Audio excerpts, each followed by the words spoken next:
വയനാട്ടിലെ എൻഡിഎ സ്ഥാനാർത്ഥിയും ബിജെപി സംസ്ഥാന അധ്യക്ഷനുമായ കെ സുരേന്ദ്രൻ പത്രികാ സമർപ്പണത്തിന് തിരിക്കുകയാണ്. കേന്ദ്രമന്ത്രി Smriti Irani അദ്ദേഹത്തിനൊപ്പമുണ്ട്.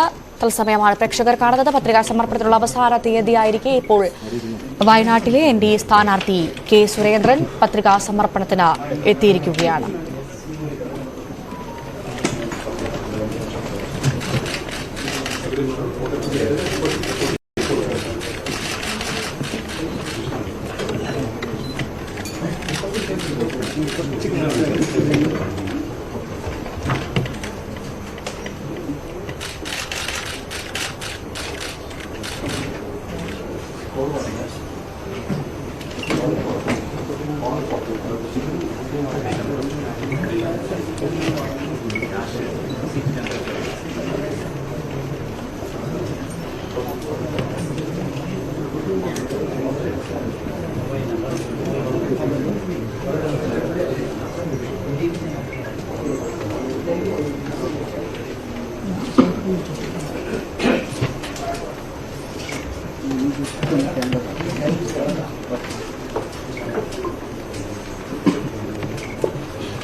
Mobil baju dia tapi kulit apa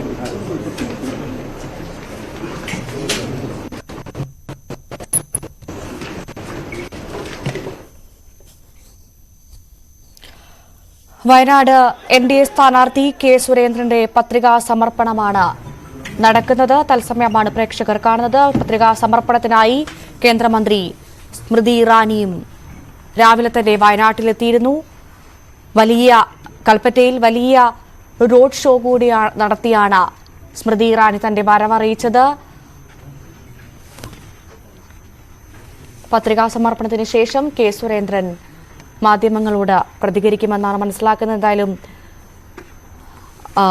ഇന്ന് രാവിലെ തന്നെയാണ് സ്മൃതി ഇറാനി കെ സുരേന്ദ്രന്റെ പ്രചരണാർത്ഥം ഇന്ന് വയനാട്ടിലെത്തിയത്. ഇന്നലെ വയനാട്ടിൽ രാഹുൽ ഗാന്ധിയുടെ വലിയ ആവേശമായ റോഡ് ഷോ ഉണ്ടായിരുന്നു. അതിനുശേഷം ഇന്ന് കേന്ദ്രമന്ത്രി സ്മൃതി ഇറാനിയുടെയും റോഡ് ഷോ വയനാട്ടിൽ നടന്നിരുന്നു. അല്പസമയം മുൻപ് വലിയ ആവേശമായ റോഡ് ഷോയായിരുന്നു വയനാട്ടിൽ നടന്നത്. ഇപ്പോൾ വയനാട്ടിലെ എൻഡിഎ സ്ഥാനാർത്ഥി കെ സുരേന്ദ്രൻ വരണാധികാരിക്ക് മുൻപിൽ പത്രിക സമർപ്പിക്കുകയാണ്.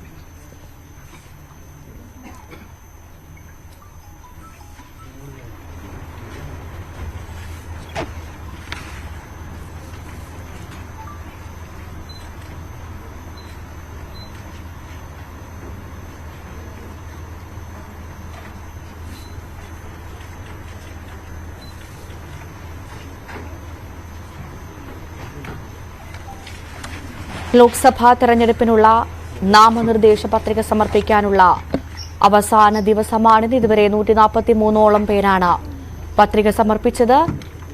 നാളെയാണ് സൂക്ഷ്മ പരിശോധന നടക്കുക. ഷാഫി പറമ്പിൽ, ബീഡൻ തുടങ്ങിയവരൊക്കെ ഇന്ന് പത്രിക സമർപ്പിക്കും. ഏറ്റവും കൂടുതൽ പത്രികാ സമർപ്പണം ഇന്നലെയായിരുന്നു നടന്നത്. 87ഓളം സ്ഥാനാർത്ഥികളാണ് ഇന്നലെ പത്രികാ സമർപ്പണം നടത്തിയത്.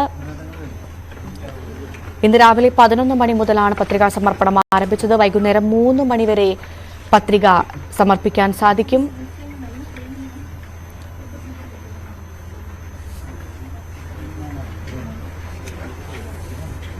ഇപ്പോൾ വയനാട്ടിലെ എൻഡിഎ സ്ഥാനാർത്ഥി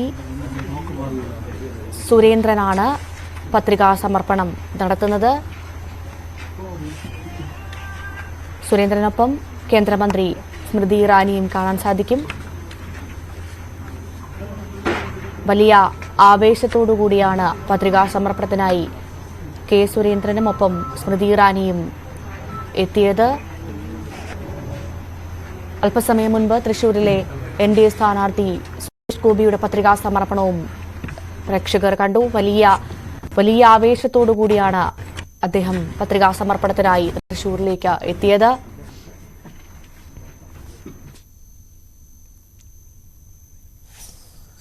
പത്രികാ സമർപ്പണം തുടരുകയാണ്.